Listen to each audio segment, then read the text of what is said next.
లక్ష్మీదేవి ఐశ్వర్యానికి దేవత, జ్యేష్ఠాదేవి దారిద్ర్య దేవత. ఒకసారి వీరిద్దరికీ ఒక చిన్న అనుమానం వచ్చింది. ఆ అనుమానం ఏమిటంటే తమలో ఎవరు చాలా అందంగా ఉన్నారని.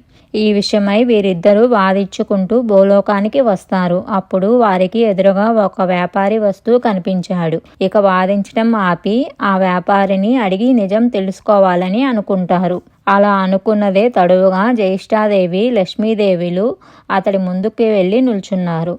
తామిద్దరం ఎవరమో కూడా అతడికి వివరించి చెప్పారు. అప్పుడు ఆ వ్యాపారి ఆ దేవతలిద్దరికీ నమస్కరించాడు. లక్ష్మీదేవి, జ్యేష్ఠాదేవి, మాకు ఓ సందేహం వచ్చింది.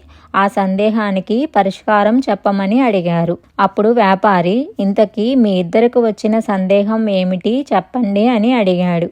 అప్పుడు జ్యేష్ఠాదేవి లక్ష్మీదేవిలు తమకు వచ్చిన సందేహాన్ని చెప్పి ఎవరు అందంగా ఉన్నారో చెప్పమని అడిగారు. ఏ విషయం విన్న వ్యాపారికి నోటి మాట రాలేదు. భయంతో వణికిపోయాడు. ఇద్దరూ ఒకసారే కనిపించినందుకు సంతోషించాలో బాధపడాలో కూడా అతడికి తెలియలేదు. ఇద్దరిలోనూ లక్ష్మీదేవి అందమైనదని అతడికి తెలుసు. అయితే నిజాన్ని చెబితే జ్యేష్ఠాదేవికి కోపం వస్తుంది. ఆమెకు కోపం వస్తే తనని ఇంకా పేదవాణ్ణి చేస్తుందని తెలుసు. ఇక లక్ష్మీదేవి అందంగా లేదని చెబితే ఆమెకు కోపం వచ్చి తనకున్న ఈ మాత్రం సంపదను కూడా లేకుండా చేసేస్తుంది. ఏమీ చేసేది భగవంతుడా అంటూ తలపట్టుకున్నాడు. ఇంతలో ఆ వ్యాపారికి ఒక మెరుపు లాంటి ఆలోచన వచ్చింది. వెంటనే, అమ్మ, ఓ మహాలక్ష్మి, నువ్వు ఇంట్లోకి వస్తున్నప్పుడు నీ అంత అందమైన స్త్రీ భూలోకంలో కానీ స్వర్గలోకంలో కానీ ఎవరూ ఉండరు అని అన్నాడు.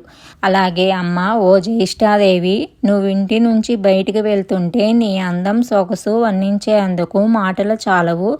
ఆ సమయంలో నీ అందాన్ని ఎవరితోనూ పోల్చలేము అని చెప్పాడు. ఆ వ్యాపారి ఎవరి మనసులను నొప్పించని విధంగా చెప్పిన తీరు జ్యేష్ఠాదేవి లక్ష్మీదేవులను సంతృప్తి పరిచింది. అతడు ఇద్దరిని విజేతలుగా నిర్ణయించాడని వారిద్దరూ అర్థం చేసుకున్నారు. దాంతో ఇద్దరూ అతడి నిర్ణయానికి సంతోషపడుతూ అక్కడి నుంచి మాయమయ్యారు. ఇక్కడ అర్థం చేసుకోవాల్సింది ఏంటంటే జ్యేష్ఠాదేవి లక్ష్మీదేవులు ఎవరికి వారు విజేతలమని అనుకుంటూ వెళ్ళారే గాని నిజానికి నిజమైన విజేత వ్యాపారి.